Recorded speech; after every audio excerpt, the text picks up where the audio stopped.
प्रधानमंत्री ने कहा, भ्रष्टाचार पर रोक लगाने के लिए सरकार पूरी तरह से प्रतिबद्ध का रिश्वत लेने और देने वालों के खिलाफ कड़ी कार्रवाई के लिए बनाएंगे सख्त कानून और ईमानदार अधिकारियों को देंगे संरक्षण।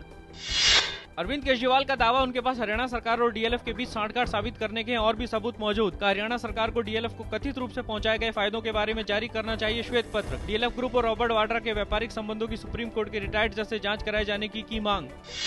इस बीच हरियाणा सरकार ने केजरीवाल के बयान पर अपनी प्रतिक्रिया देते हुए कहा कि ये कथित भूमि राज्य सरकार की नहीं है। ये जमीन 16 साल पहले एक निजी कंपनी से संबंधित है और इस जमीन के लेन देन की प्रक्रिया दोनों पक्षों के साथ कानून के तहत हुई है।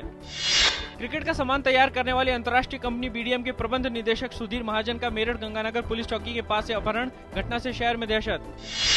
सेंसेक्स आज शुरुआती कारोबार में 127 अंक टूटकर खुला। शुरुआती कारोबार में 18,666 अंक पर पहुंचा। इसी तरह नेशनल स्टॉक एक्सचेंज का निफ्टी 43 अंक कमजोर होकर 5,661 पर खुला।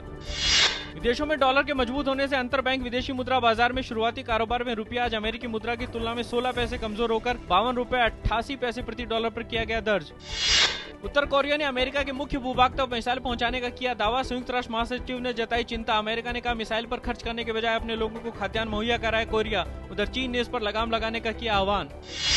नवंबर में होने वाले अमेरिका के राष्ट्रपति पद के चुनावों से पहले पिछले सप्ताह अपने प्रभावकारी भाषणों के कारण इस पद के रिपब्लिकन उम्मीदवार मिट रोमनी अपने प्रतिद्वंदी अमेरिकी राष्ट्रपति बराक ओबामा से बढ़त बनाए हुए हैं। ओबामा के समर्थकों ने किया सर्वेक्षण को खारिज। मालदीव के पूर्व राष्ट्रपति मोहम्मद नशीद को सत्ता में रहते हुए पद के दुरुपयोगों के आरोपों को लेकर अदालत में पेशी। अदालत ने दिया रिहा करने का आदेश। गिरफ्तारी के नाटकीय घटनाक्रम के एक दिन बाद अभियोजन पक्ष ने नशीद के खिलाफ 19 गवाहों को किया पेश।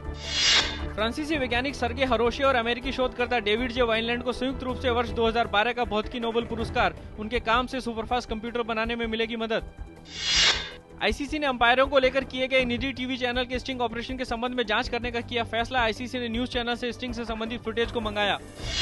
विश्व चैंपियन विश्वनाथन आनंद ने लगातार 7वीं बाजी ड्रॉ खेली। उन्होंने 5वें फाइनल शतरंज मास्टर्स के 7वें दौर में आर्मेनिया के लेवोन ओरोनियन से खेला ड्रॉ। शानदार फॉर्म में चल रहे सर्बिया के नोवाक जोकोविच का अगला लक्ष्य विश्व में नंबर 1 खिलाड़ी बनना है। हाल ही में चाइना मास्टर्स का खिताब जीतने वाले नोवाक का कहना है कि इस साल के अंत तक रोजर फेडरर को हटाकर एटीपी रैंकिंग में पहला स्थान हासिल करने की करेंगे कोशिश। दिलकश अदा और सभी तरह के किरदारों को बखूबी निभाने वाली अभिनेत्री रेखा का जन्मदिन। नामचीन पुरस्कारों से सम्मानित रेखा भारतीय सिनेमा की सबसे खूबसूरत और संजीदा अभिनेत्रियों में से एक।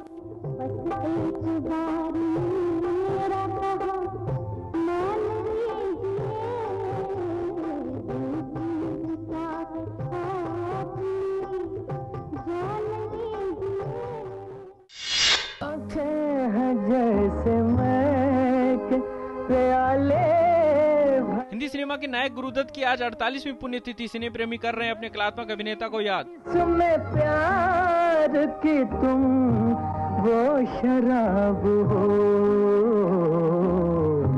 चौदहवीं का चांद हो या आफताब हो, जो भी हो तुम खुदा की कसम लाजवाब हो।